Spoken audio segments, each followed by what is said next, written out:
Hey you guys, it's Shay from Shae Shea Soaps and Candles.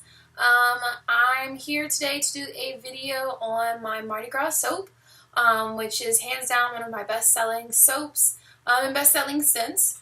It's a citrus-based scent that I use in several different products. Today I'll be talking about the soap version, but I also carry this scent in candles and several other products that I make. But as I said before, we're going to be working on the soap. This is actually a small sample bar of a batch that I've done before. It's a purple, green, and gold soap that I do because those are the Mardi Gras colors. So as a New Orleanian, gotta go with the flow. So I have a couple things mixed up already to kind of expedite this video. So I'm going to go ahead and just walk y'all through it, and then I'll try to show y'all a couple different shots close up of how stuff's mixed up and how it goes and how I get the different designs and swirls. Each batch of any soap that I make is definitely very unique, even within the same scents or colors or themes that I do. Each one has its own unique design, which is kind of what's cool about it. You always kind of want to see what the next one's going to look like. So let's go ahead and get started. So just to walk you guys through this, right here, I've just finished a batch of Mardi Gras soap, so I'm going to be reusing the same containers just to make cleanup and so forth a little bit easier. But as you can see, I've got some green swirls in here already. This is half of my oil-based recipe right here. This is actually my olive oil, and it's also my coconut oil, which already warmed up. I keep them in little containers and I melt them down before I use them. So this is half of my oil recipe. And then the other half of the recipe is going to be my shea butter and my palm oil, which my palm oil has just about finished melting down. You can see that little piece right there is actually still semi-solid. But we'll mix that up and we'll add that in to here. And that's going to create our oil base. Over here I have this is a soap mold. This is my standard size mold that I use. I know before this point I've never done a video on this, but this is my standard size soap mold. And I actually do, it's going to be 4 rows of soap here. And this batch does about 72 bars worth of soap for the soap size that I actually use. And then a couple other things here. We've got my freezer paper that I'm going to line this soap mold with. And my containers that, as you can see, I've already used that have different soaps mixed in. My mixer, and then these are already measured out, but these are actually my salt solutions that are going to react with the oil. Okay guys, so I'm going to walk you through a couple different items here. Got the oils, we've got my soap tray, we've got my containers, and my wax paper. So first and foremost, I'm going to go ahead and get my soap mold lined. Let's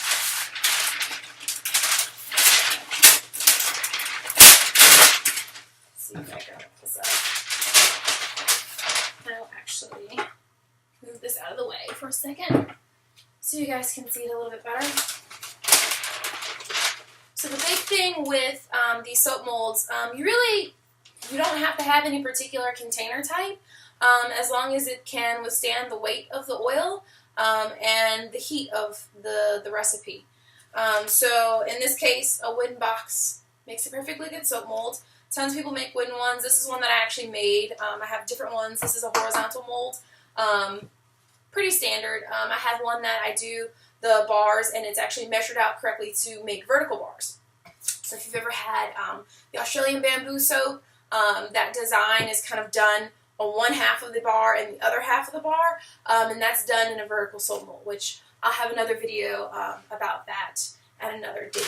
But today, like I said, we're working on the Mardi Gras soap, so I'm going to go ahead and get started with that.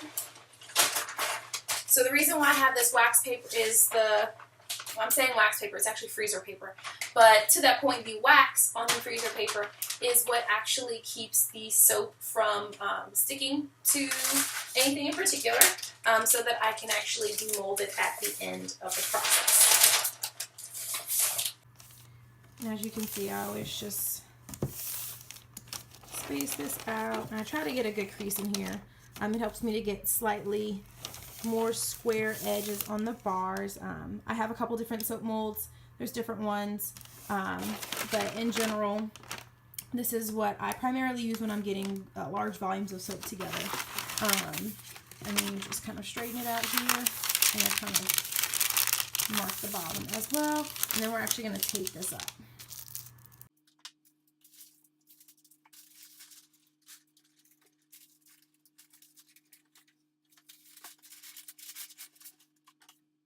Okay, so the big thing with these soap molds is that I try to always get a nice, perfectly lined soap mold so that the bars are as square as possible. There are different types of soap molds that I use. So I have some with silicone liners, which I'll show you videos of that as well, which I use for smaller batches. But this particular soap mold is just one of my bigger ones, and I'm actually currently working on making a silicone liner for it. But the reason why that's a big deal is because the soap is going to take the shape of whatever it's in, so I try to get as nice crisp edges as possible. But the best way to do that is to have a soap mold line that's sharper. So in that case, having something that's conventionally made, like a professionally sculpted silicone liner. So you can kind of think of it as like when you buy silicone bakery molds. The bakery molds have already been perfectly shaped to make whatever shape they're going to for your bread. In this case, though, we're making soap. So, and this mold is specifically sized to work with my wax paper. So I'm just going to trim these pieces of wax paper. And then this will enable me to line these two sides, and then I'll use my big sheet to line the other. Now I've kind of gone through a good bit of the process already as far as the oils. Like I said, I have the two parts already mixed up. I have my salt solution mixed up. So that takes a little bit of time in the beginning. But even so, like I said, that's just part of the nature of making the soap. You have to warm your oils down. This is my last piece of liner.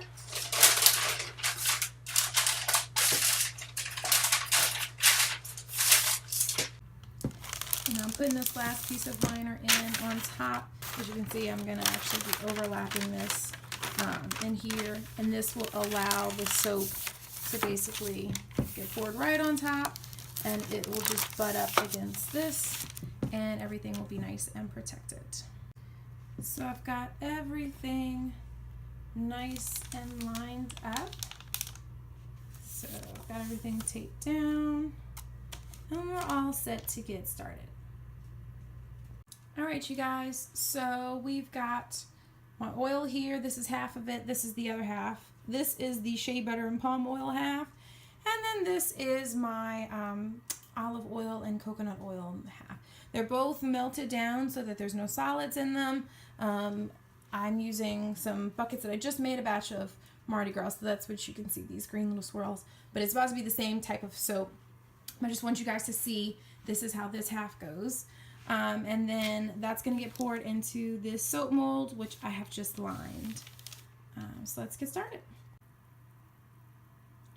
So we're just pouring that last little bit in.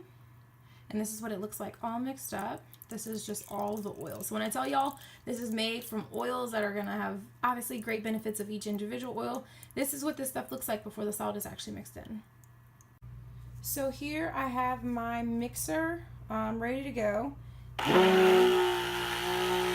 That is what it looks like when it starts mixing up. And that's the salt solution, which is that opaque color mixing in with the oils, which as you can see right now is actually quite yellow based on the different oils that I have in here, because you've got that green olive oil, you've got the coconut oil, which is quite clear but still a yellow tinge to it, and shea butter, which I use an ivory shea butter in the soaps to help give them a more white color. But even so,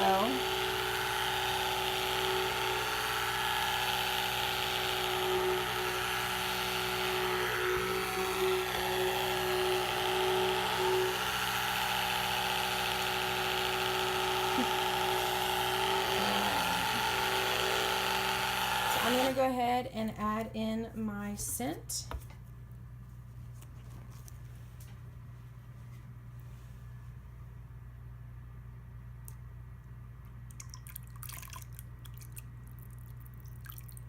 So it's already measured out and ready to go. And then just really quickly mix this in, just so that the whole batch has that scent in it. All right.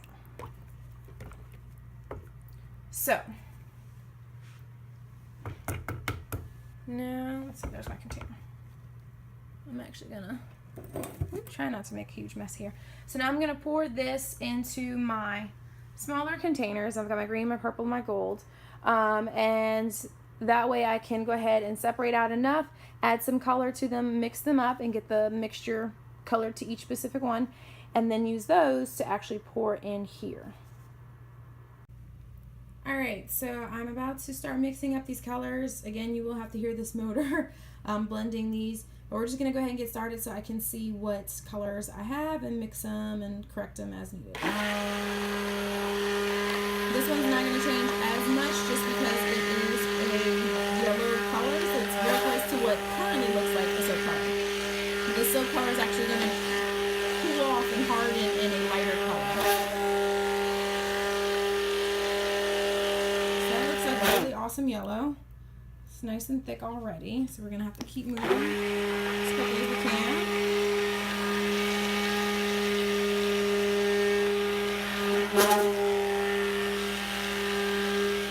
I want a little bit more green for this. It's very lime. Gonna have to add a little bit more.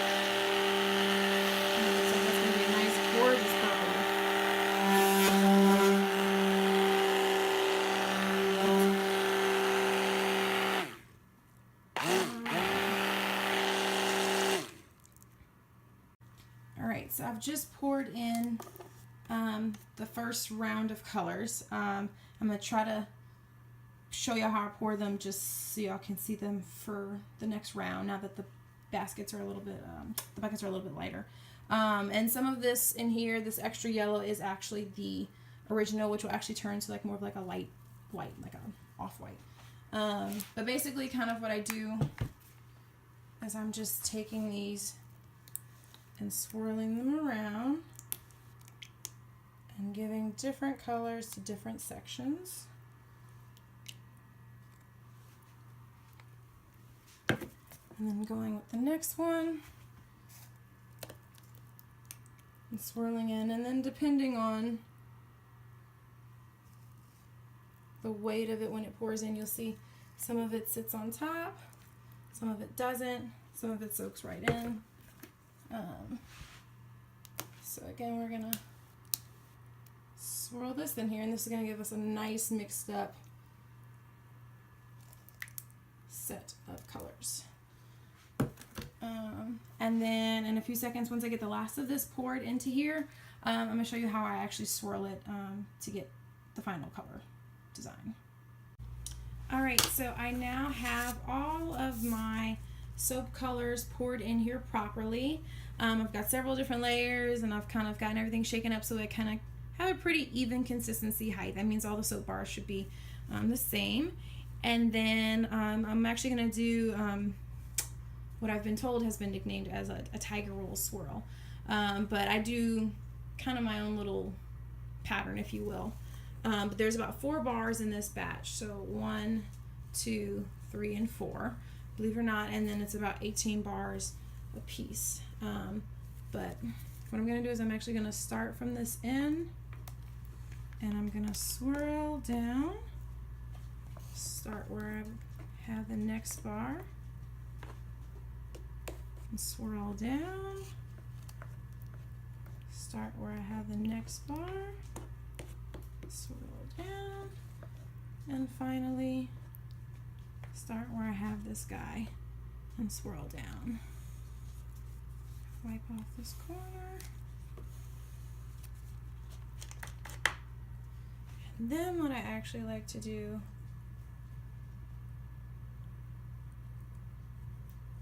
is kind of feel the consistency of the soap, which is nice and thick.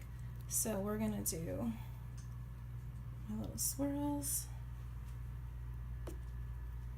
just so the top has a cool little design. I'm not sticking this spoon into the batter very much, just enough to create some little swirls. All right, and so now you can see we've got some fun little swirls here, different little designs, and we've got everything pretty well measured out. All right, so this is how the soap is. It's scented, it's been mixed up. You saw the salt solution and the oils go together, and as you can see, it's not liquid anymore. It's still liquidy, but it's not actually as transparent and clear as it was. It's already become opaque. We've got different colors and things like that mixed in, so the soap is already reacting and changing over to become a solid. So this is actually going to sit overnight. So I usually put this aside, and I even sometimes pop them in the oven depending on the temperature of the studio and such, to keep them nice and warm, because this is actually going to heat up and it's going to have a gel phase, which is really cool actually if you can catch a glimpse of it. You can kind of see it. The soap will actually kind of go semi-transparent for a little bit, and it's gelling. You want a great gel phase that really makes the colors really vibrant. And it also helps to keep a little bit of the salt solution that builds up on the surface, the soda ash, from happening. So I'm actually, just because I know right now my oven is a little bit free, I'm going to go ahead and pop these in there and just keep them warm while I work on these other soaps today, because they'll be in smaller batches so I can stack them up. So this is the Mardi Gras soap.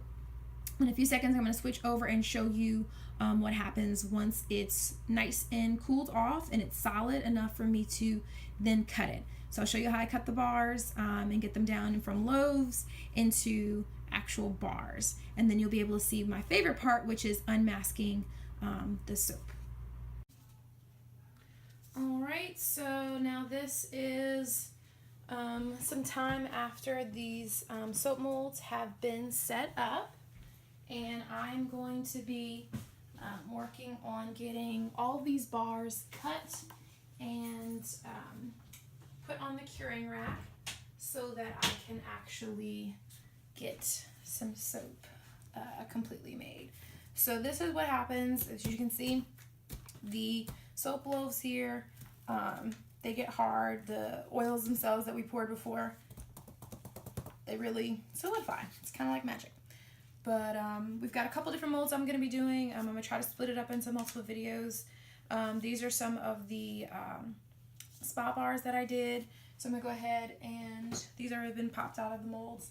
I'm going to go ahead and put these on a soap rack to dry and cure.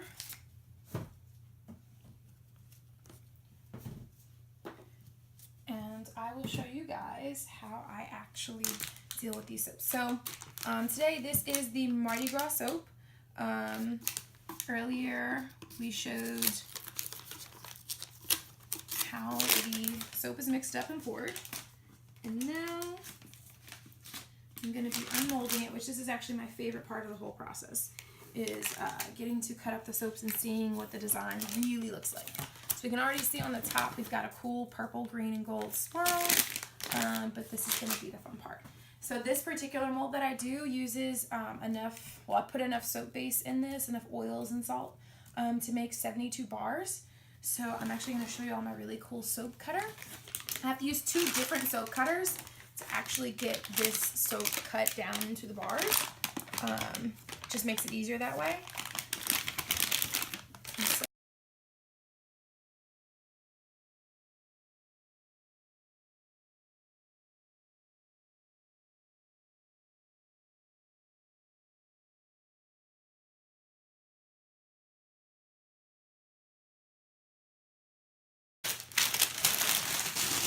All right, so this is my giant slab, is what it's typically called, of soap. And we are going to cut it first into several loaves. There's actually going to be 4 loaves. 1, 2, 3, 4. And then from there I'm going to cut it into bars. So this is my crazy soap cutter. It's really nifty. I got it on Etsy, I believe. And it has done amazing things for me. Like cutting awesome giant things of soap. So all set for that. I'm gonna put this big slab of soap on this tray, and then what actually happens is it kind of works like a cheese cutter. It's got a wire, and the wire cuts through the soap base. So I just have to know my measurements for the loaves, and then that's how I cut it. So let's see, I'm gonna get this lined up properly.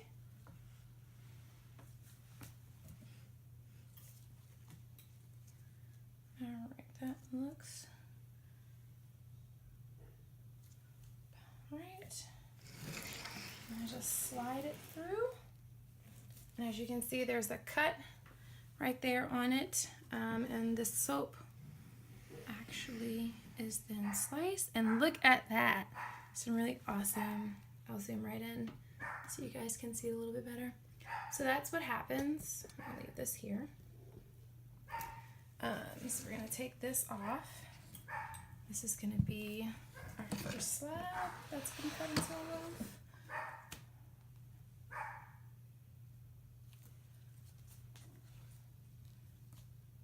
Alright.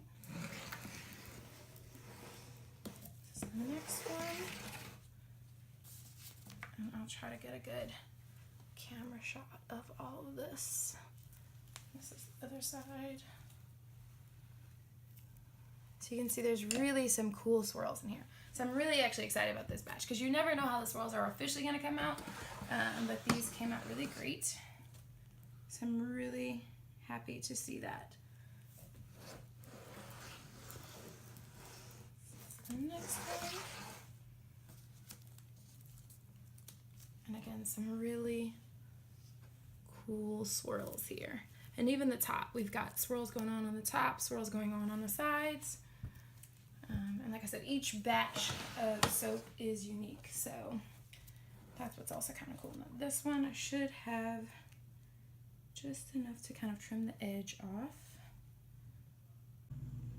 All right, there seems to be a really great knack for like people knocking at my door when the soap videos are going, so sorry for the quick interruption, but we're all set again for this last batch of soap. I'm just going to trim this down. There's a little bit of excess here that we have. There we go. This is that last bar, or last loaf, I should say. So cool. So some of you are probably wondering like what happens with stuff like this. These sometimes I'll cut down because it's super thin. I may cut these down into like little sample bars or travel bars, things like that. I may even grate it up and put it in like laundry powder or something for myself. It just depends, but this is actually perfectly usable soap. It just has a slightly curved edge, so sometimes I cut off the extra just to give a nice sharper edge to the soaps themselves. All right, so this now has been used, my awesome loaf cutter, and I can custom cut soaps on these. This soap cutter is actually super functional for me, but in the interest of time, I have another soap cutter that really does a great job. This guy right here. So, let me see if you can see that. So this crazy thing cuts multiple 1-inch bars at once. So I'll kind of show you all this. And what's cool is this one is open-ended, so I can actually put like loaves that are longer than this actual mold in here. Big thing. So I just have to tighten it.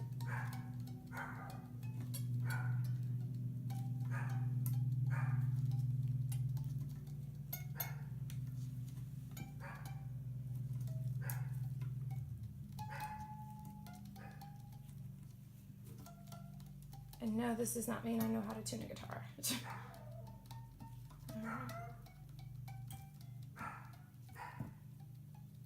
All right, so we're all set. So what basically happens is I take this big guy and I put this right here in the soap mold and get it nice and lined up. And I slide this down.